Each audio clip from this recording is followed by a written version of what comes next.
Shalom saudaraku yang dikasihi oleh Tuhan.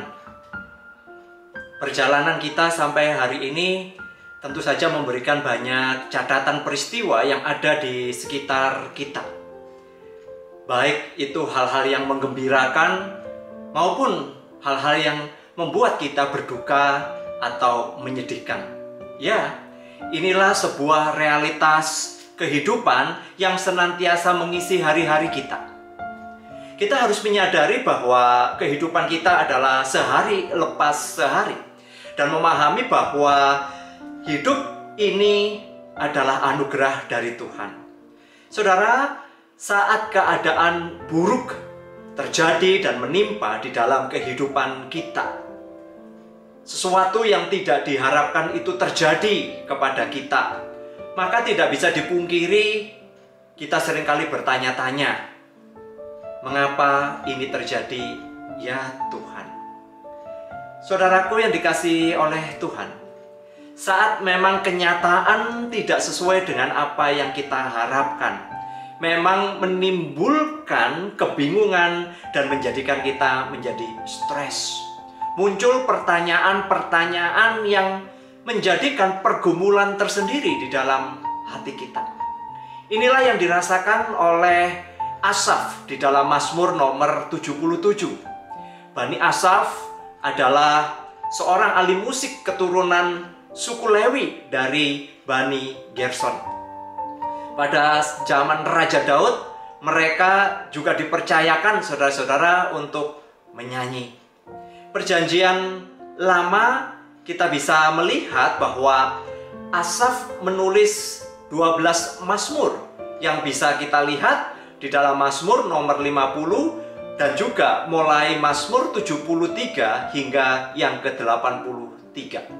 Saudaraku, bersama-sama dengan Heman, yaitu cucu Samuel, dan Yedutun, mereka adalah para penyanyi utama di Bait Allah. Saudara-saudaraku yang dikasihi oleh Tuhan, di dalam pergumulan yang sedang menimpa, Asaf berseru kepada Tuhan. Dalam doa ratapan, itu kita bisa melihat di dalam ayat yang kedua sampai dengan ayat yang ketujuh. Asaf merasakan seakan akan berada di dalam sebuah kegelapan yang sangat-sangat menakutkan bagi dia. Dia merasakan rasa putus asa, seakan-akan Tuhan itu menjauh darinya. Maka kalau kita memperhatikan di dalam Mazmur 77 ini, mulai ayat yang ke-8 hingga ayat yang ke-11, kita bisa melihat bagaimana Asaf merasa seakan-akan ditinggal oleh Tuhan. Merasa seakan Tuhan itu tidak peduli. Kita bisa membacanya misalnya, apakah Tuhan sudah menolak umatnya dan habis kemurahannya, itu ada di dalam ayat yang ke-8. Demikian juga dia bertanya, apakah sudah lenyap kasih setianya dan apakah janjinya sudah berakhir, di dalam ayat yang ke-9. Apakah Allah sudah lupa akan belas kasihannya dan pintu rahmatnya sudah tertutup? Itu ada di dalam ayat yang ke-10. Dan puncaknya Asaf berseru, inilah penderitaanku ketika tangan kanan yang maha tinggi berubah. Ada di dalam ayat yang ke-11. Saya membacanya dari Indonesian Modern Bible. Nah, saudaraku yang disayang oleh Tuhan, apa yang kemudian dilakukan oleh pemazmur di dalam bagian ini? Apakah dia terus terjebak di dalam pergumulan, terus membiarkan dirinya tenggelam di dalam pertanyaan-pertanyaan yang menyesakkan dadanya, atau sebaliknya ia kemudian bangkit untuk percaya dan berserah penuh akan kuasa dan kedaulatan Tuhan? Ya, kita bisa melihat bagaimana Asaf kemudian bangkit dan melihat bagaimana dirinya harus berserah penuh kepada Tuhan. Ia kemudian menyembah Allah di dalam kekudusannya. Kita bisa melihat bagaimana Asaf percaya bahwa segala jalan Tuhan mendatangkan kebaikan. Hal yang menarik yang bisa kita pelajari ketika dia di dalam keadaan terpuruk seperti ini adalah yang pertama, bahwa sangat penting dan sangat perlu bagi kita untuk mengingat segala kebaikan dan perbuatan Tuhan. Kita membaca misalnya di dalam ayat yang ke-12 dan ke-13 di dalam bagian ini adalah, aku hendak mengingat perbuatan-perbuatan Tuhan. Ya, aku hendak mengingat keajaiban-keajaiban-Mu dari zaman purba kala. Aku hendak menyebut-nyebut segala pekerjaan-Mu dan merenungkan perbuatan-perbuatan-Mu. Saudara, ketika kita kembali merenungkan apa yang Tuhan sudah perbuat, yang kita baca di dalam Alkitab, apa yang Allah sedang lakukan sesuai yang tertulis di dalam firman Tuhan, sesungguhnya akan mencelikkan kehidupan kita bahwa Allah sesungguhnya tidak berubah. Kasih-Nya tetap ada, kesetiaannya tetap nyata. Saudaraku, kasih Kristus adalah bukti nyata betapa Allah sangat memperhatikan kita.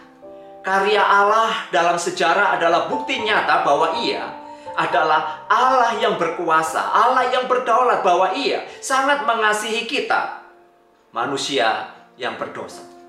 Demikian juga dengan kita di dalam menghadapi pergumulan yang menimpa kita pada saat hari ini. Kita perlu datang kepada Tuhan dengan kembali merenungkan perbuatan-perbuatan Tuhan yang ajaib atas hidup kita. Namun seringkali yang kita ingat adalah masa-masa manis kita sendiri, masa kesuksesan kita, masa kejayaan kita, masa lalu yang indah, istilahnya enak zamanku dulu. Inilah yang membuat kita semakin terpuruk ketika kita menempatkan diri kita sebagai fokus di masa lalu. Kita melupakan bahwa apa yang kita miliki, apa yang kita raih, semua adalah semata karena anugerah dan berkat Tuhan. Maka saudara, kita harus kembali untuk melihat kebaikan dan perbuatan Tuhan yang sudah dinyatakan, dan itu tertulis di dalam Alkitab yang adalah firman-Nya. Sekali lagi, hanya melalui relasi kedekatan kita dengan Tuhan, yaitu melalui firman-Nya, kita akan dibukakan betapa dalam, luas, lebar kasih Tuhan. Yang kedua, saudaraku, jalan Tuhan adalah kebenaran yang membawa kehidupan. Kita bisa membaca di dalam ayat yang ke-14 sampai dengan yang ke-16. Ya Allah, jalan-Mu adalah kudus. Allah manakah yang begitu besar seperti Allah kami? Engkaulah Allah yang melakukan keajaiban. Engkau telah menyatakan kuasa-Mu di antara bangsa-bangsa. Dengan lengan-Mu, Engkau telah menebus umat-Mu, Bani Yakub dan Bani Yusuf. Cara Tuhan selalu ajaib, sulit dimengerti dan sulit juga untuk dipahami. Namun kita bisa melihat bahwa Tuhan tak pernah menuntun umatnya di jalan yang salah. Apalagi jalan itu adalah mencelakakan. Sesungguhnya Allah mengizinkan kesulitan, namun Ia tetap bersama dan beserta kita. Tantangan yang ada bukan membuat kita menjadi lemah, namun sesungguhnya ada kuasa-Nya yang akan menguatkan dan membawa kita kepada kemenangan.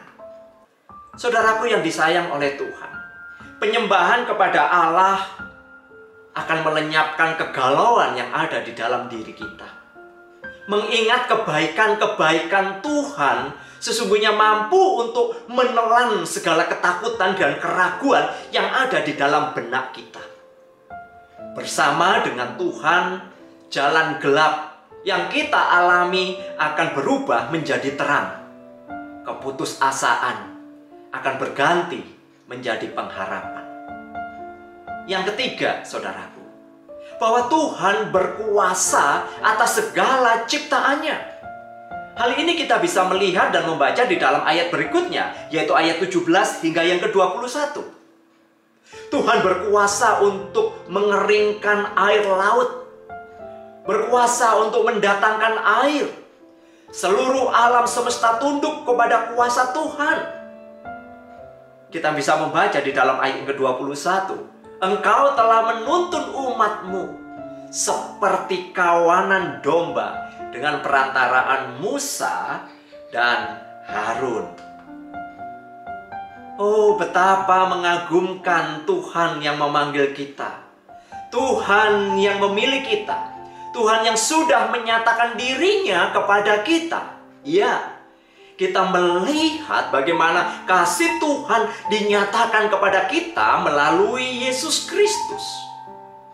Kita melihat tatkala para murid ketakutan di saat mereka diombang-ambingkan oleh angin sakal di laut, Tuhan Yesus menghardik dan meneduhkan badai itu. Saudaraku yang disayang oleh Tuhan, betapa mengagumkan bahwa kasih Kristus menuntun kita kepada jalan kebenaran dan hidup. Tuhan Yesus adalah gembala agung kita yang sudah menyerahkan nyawanya bagi domba-dombanya, yang bagi saya dan saudara telah menyerahkan nyawanya. Saudara-saudaraku yang disayang oleh Tuhan, Ia adalah gembala yang baik, gembala yang agung itu, yang menjaga dan menuntun kita umatnya.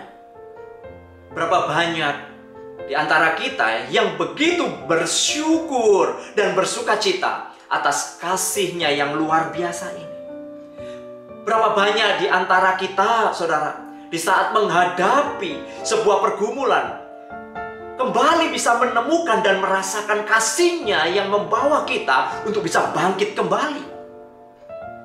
Saudaraku yang disayang oleh Tuhan, hanya oleh anugerah-Nya kita dapat kembali menemukan jati diri kita yang sesungguhnya di hadapan Tuhan. Kadangkala Tuhan mengizinkan kita mengalami hal-hal yang sulit, situasi yang sulit, seakan-akan jalan kita suram, bahkan serasa gelap.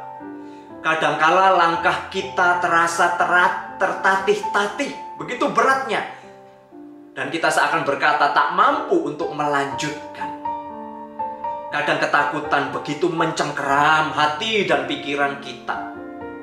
Kita akan menjadi putus asa ketika pikiran dan hati kita terfokus kepada diri kita sendiri dan membiarkan kita terus terperosok dengan masalah-masalah kita.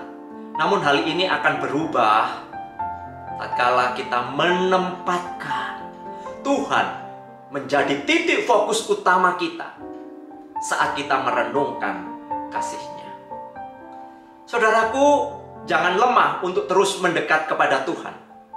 Bacalah firman-Nya, karena disinilah kita bisa melihat karya agungnya. Kita bisa melihat perbuatan-perbuatan yang begitu ajaib dan dahsyat, yang memberi kekuatan dan pengharapan di tengah ketidakberdayaan kita.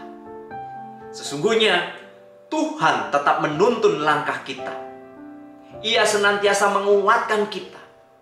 Ia adalah terang yang menerangi jalan gelap kita. Tuhan Yesus adalah gembala agung kita. Seperti saat ini, meskipun kita serasa berjalan di dalam kesuraman, namun kita harus mengingat kembali kasih-Nya, ingat kembali kebaikan-Nya yang akan menolong kita untuk terus percaya kepadanya, bahwa segala rencananya adalah baik adanya. Mari kita boleh datang pada saat hari ini, dalam renungan malam pada hari ini, untuk berdoa dan mengevaluasi diri kita, bersyukur untuk penyertaan-Nya di dalam jalan kehidupan kita. Mari kita berdoa. Bapa yang mengasihi kami, terima kasih di tengah kesimpang siuran jalan pikiran kami. Seringkali kami berada di dalam kesulitan dan kesukaran, seakan jalan kami berada di dalam kegelapan. Namun ketika firman-Mu menyapa kami boleh membaca kembali firman-Mu yang menunjukkan kepada kami betapa Engkau adalah Allah yang ajaib dan dahsyat, bahwa segala perbuatan-perbuatan-Mu adalah ajaib Dan itu terus terjadi sampai hari ini. Ajar kepada kami untuk terus percaya. Di tengah-tengah seringkali kami bimbang, kami khawatir, kami cemas. Namun Tuhan, terima kasih melalui kuasa Roh Kudus-Mu meneguhkan kami. Terima kasih melalui firman-Mu yang boleh menuntun langkah kami untuk kembali bangkit, terus berjalan bersama dengan Engkau. Terima kasih, tolong kami ya Tuhan, tolong kami. Terpujilah Engkau, di dalam nama Tuhan Yesus kami sudah berdoa. Saudaraku, mari kita terus melanjutkan. Kita tetap semangat untuk menghampiri tahtanya, menyembahnya. Meskipun situasi sangat tidak memungkinkan bagi kita, namun kita percaya bahwa damai sejahteranya yang turun dari Allah Bapa, penyertaan Tuhan Yesus dan Roh Kudus akan membimbing, memberkati, dan melingkupi kita. Amin.